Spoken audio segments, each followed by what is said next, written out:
First of all உங்களுக்கு ஒரு பெரிய கங்க்ராச்சுலேஷன். இன்னைக்கு உங்கள் காலேஜில் கிராஜுவேஷன் நடக்க போது எப்படி நீங்கள் ஃபீல் பண்ணுறீங்க? ரொம்ப ஹாப்பியாக ஃபீல் பண்ணுறேன். So great. சரி, எதுக்கு நேஷனல் காலேஜ் ஆஃப் எஜுகேஷனை சூஸ் பண்ணீங்க? இங்கே டீச்சிங் நல்லா இருக்கும். ஸோ அது மட்டும் இல்லாமல் எக்ஸ்ட்ரா நிறையா நம்ம லேர்ன் பண்ணிக்கலாம். ஸோ அந்த ஒரு காரணத்துக்காக தான் நான் இங்கே ஜாயின் பண்ணேன். மேபி இங்கே உமன்ஸ் மட்டும் இருக்கிறதுனால கொஞ்சம் சேஃபாகவும் நீங்கள் ஃபீல் பண்ணுறீங்க, ரைட்? அது கூட இருக்கு. கண்டிப்பாக அதுவும் சொல்லலாம். அது மட்டும் இல்லாமல் எக்ஸ்ட்ரா யோகா, ஸ்போக்கன், இந்த மாதிரி நிறைய எக்ஸ்ட்ரா டீச்சிங் நல்லா இருக்கும். ஸோ அதனால நான் சூஸ் பண்ணேன். ஓகே, இங்கே இருக்க ஃபேக்கல்ட்டிஸ் பற்றி எதை சொல்ல முடியுமா? எப்படி டீச்சிங்லாம் எப்படி?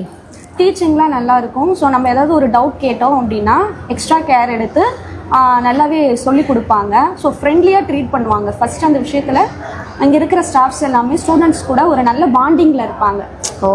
ஓகே, அது எனக்கு ரொம்ப இங்கே சப்போர்ட்டிவாக இருந்துச்சு.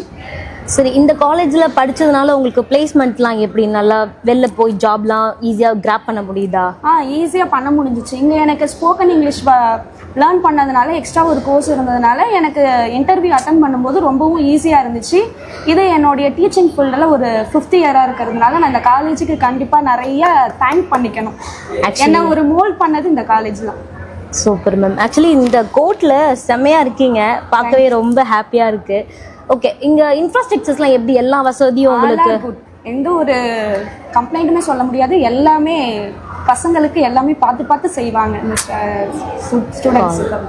Okay ma'am, thank you. ஆக்சுவலி உங்கள் கிராஜுவேஷன் டேல கொஞ்சம் டைம் எடுத்து பேசினதுக்கு ரொம்ப நன்றி.